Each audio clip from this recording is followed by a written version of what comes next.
ಮಂಗಳೂರಿನ ಪಾಂಡೇಶ್ವರದಲ್ಲಿರುವ ಶ್ರೀನಿವಾಸ್ ವಿಶ್ವವಿದ್ಯಾನಿಲಯದ college of computer science and information ಮತ್ತು ಪಶ್ಚಿಮ ಬಂಗಾಳದ ರಾಯಗಂಜ್ ವಿಶ್ವವಿದ್ಯಾನಿಲಯದ ಸಹಯೋಗದಲ್ಲಿ ಐಸಿಟಿ ಆವಿಷ್ಕಾರ ಮತ್ತು ಮ್ಯಾನೇಜ್ಮೆಂಟ್ ಮೇಲೆ ಅದರ ಪರಿಣಾಮ ಹಾಗೂ ಸೋಷಿಯಲ್ ಸೈನ್ಸ್ ಅಂಡ್ ಎಜುಕೇಷನ್ ಬಗ್ಗೆ 2 ದಿನಗಳ ರಾಷ್ಟ್ರೀಯ ವಿಚಾರ ಸಂಕಿರಣ ಶ್ರೀನಿವಾಸ್ ಗ್ಯಾಲರಿ ಹಾಲ್ನಲ್ಲಿ ನಡೆಯಿತು. ಈಗಾಗಲೇ ಶಿಕ್ಷಣ ಕ್ಷೇತ್ರದಲ್ಲಿ ಉನ್ನತ ಮಟ್ಟದ ಹೆಸರು ಮಾಡಿದಂತಹ ಸಂಸ್ಥೆ ಶ್ರೀನಿವಾಸ್ ಯೂನಿವರ್ಸಿಟಿ ವಿದ್ಯಾರ್ಥಿಗಳಿಗೆ ನಾನಾ ರೀತಿಯ ಕಾರ್ಯಕ್ರಮಗಳನ್ನು ಆಯೋಜಿಸುತ್ತಾ ಬರುತ್ತಿದ್ದು, ಇದೀಗ ಮತ್ತೊಂದು ರಾಷ್ಟ್ರೀಯ ವಿಚಾರ ಸಂಕಿರಣವನ್ನ ನಡೆಸಿದೆ. ಈ ಮೂಲಕ ವಿದ್ಯಾರ್ಥಿಗಳಲ್ಲಿ ಸಂಶೋಧನೆಯ ಬಗ್ಗೆ ಒಲವು ಮೂಡಿಸಿದೆ. ಶ್ರೀನಿವಾಸ್ ಗ್ಯಾಲರಿ ಹಾಲ್ನಲ್ಲಿ ನಡೆದ ವಿಚಾರ ಸಂಕಿರಣವನ್ನ ಮಂಗಳೂರು ವಿಶ್ವವಿದ್ಯಾನಿಲಯದ ಸ್ನಾತಕೋತ್ತರ ಕಂಪ್ಯೂಟರ್ ಸೈನ್ಸ್ ವಿಭಾಗದ ಪ್ರೊಫೆಸರ್ ಡಾಕ್ಟರ್ ಮಂಜಯ್ಯ ಡಿಎಚ್ ಅವರು ದೀಪ ಬೆಳಗಿಸುವ ಮೂಲಕ ಉದ್ಘಾಟಿಸಿದರು.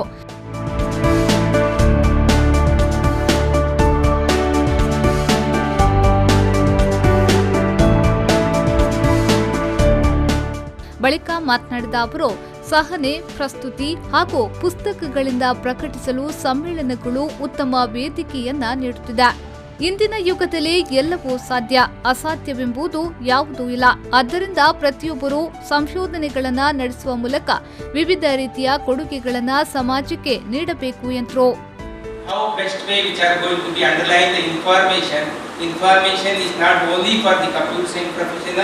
Not only for the information technology, but everybody. Because we dependable on God underlying internet. You have to be pray always God internet, then everything is possible. Because in which way we would like to come across the flow of an exchange which are available, extending from one to another, the communication paradigm of technology is going to be versatile. Srinivas ಕಾಲೇಜಿನ vice chancellor doctor P ಐತಾಳ್ ಅವರು ಮಾತನಾಡಿ, ಸಂಶೋಧನೆಗೆ ಉತ್ತೇಜನ ನೀಡುವಂತಹ ಕಾರ್ಯಕ್ರಮಗಳನ್ನು ಆಯೋಜಿಸುವುದರಿಂದ ವಿದ್ಯಾರ್ಥಿಗಳಿಗೆ ಅದರ ಬಗ್ಗೆ ಒಲವು ಮೂಡಲು ದಾರಿಯಾಗುತ್ತದೆ ಎಂದರು.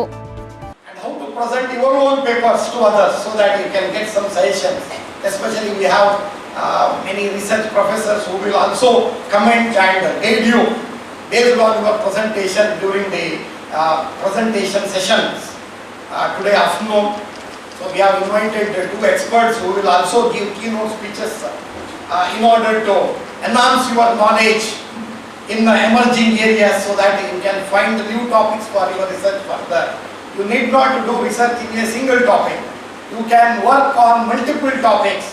Some topics may be. ಬಳಿಕ ರಾಯಗಂಜ್ ವಿಶ್ವವಿದ್ಯಾನಿಲಯದ ಎಂಸಿಐಎಸ್ನ ಸಂಶೋಧನಾ ಸಹಯೋಗಿ ಮತ್ತು ಕಾರ್ಯನಿರ್ವಾಹಕ ನಿರ್ದೇಶಕ ಡಾಕ್ಟರ್ ಪ್ರಾಂತೋಷ್ ಕೆ ಪೌಲ್ ಅವರು ಮಾತನಾಡಿ, ಸಂಶೋಧನೆಯಲ್ಲಿ ಅಂಕಿಅಂಶಗಳು ಬದಲಾಗುತ್ತಲೇ ಇರುವುದರಿಂದ ಪ್ರತಿಯೊಬ್ಬರೂ ಕೂಡ ಇವುಗಳನ್ನು ದಾಖಲಿಸುವುದು ಅವಶ್ಯಕ. ಸಂಶೋಧನಾ ಸಮ್ಮೇಳನಗಳು ವಿದ್ಯಾರ್ಥಿಗಳಿಗೆ ಉತ್ತಮ ಕಲಿಕೆಯ ಅನುಭವ ನೀಡುವ ಜೊತೆಗೆ ಭಾಗವಹಿಸುವ ಉತ್ತೇಜನ ನೀಡುತ್ತದೆ ಎಂದರು. How it can be applied to the management, education and social science. So if you see most of the universities, they are doing the stand-alone type of disciplinary conferences, like for example conferences in artificial intelligence, conferences in machine learning, like that. So we should always think about its applications and its implication to the society. So if we consider the society, then obviously management, society and this education is an important. ಈ ವೇಳೆ IT and computing for all the domains and professionals ಎಂಬ ಪುಸ್ತಕವನ್ನ ಶ್ರೀನಿವಾಸ್ ವಿಶ್ವವಿದ್ಯಾನಿಲಯದ ಸಂಶೋಧನಾ ಮಾರ್ಗದರ್ಶಿ doctor ಕೆವಿಎಂ Varamballi ಅವರು ಬಿಡುಗಡೆಗೊಳಿಸಿದರು. ಬಳಿಕ ಈ ಸಮ್ಮೇಳನದಲ್ಲಿ ಮಂಡಿತವಾಗಲಿರುವ ಸಂಶೋಧನಾ ಪ್ರಬಂಧಗಳ ಕೈಪಿಡಿ ಹಾಗೂ ಹಿಂದಿನ ಸಮ್ಮೇಳನದಲ್ಲಿ ಸಂಶೋಧನೆಗಳನ್ನು ಮಂಡಿಸಿದ ಸಮಗ್ರ ಪ್ರಬಂಧಗಳ ಪುಸ್ತಕವನ್ನು ಬಿಡುಗಡೆಗೊಳಿಸಲಾಯಿತು. ಈ ಸಂದರ್ಭ Srinivas university college of computer science and information ಸೈನ್ಸಸ್ನ ಡೀನ್ ಪ್ರೊಫೆಸರ್ ಪಿ ಶ್ರೀಧರಾಚಾರ್ಯ, ಎಂಸಿಎಯ ಕೋಆರ್ಡಿನೇಟರ್ ಹಾಗೂ conference convener professor Subrahmanya Bhat, Srinivas ವಿಶ್ವವಿದ್ಯಾನಿಲಯದ ಸಂಶೋಧನಾ ಮಾರ್ಗದರ್ಶಿಗಳಾದ doctor Shashidhar Kotian, doctor C K Hebbar, doctor Ramesh, ಅಧ್ಯಾಪಕ ಪ್ರೊಫೆಸರ್ ವೈಕುಂಠ ಪೈ ಮತ್ತಿತರರು ಉಪಸ್ಥಿತರಿದ್ದರು. ಶರಸಾಲ್ಯಾನ್, ವಿ4 ನ್ಯೂಸ್ 24/7 ಮಂಗಳೂರು.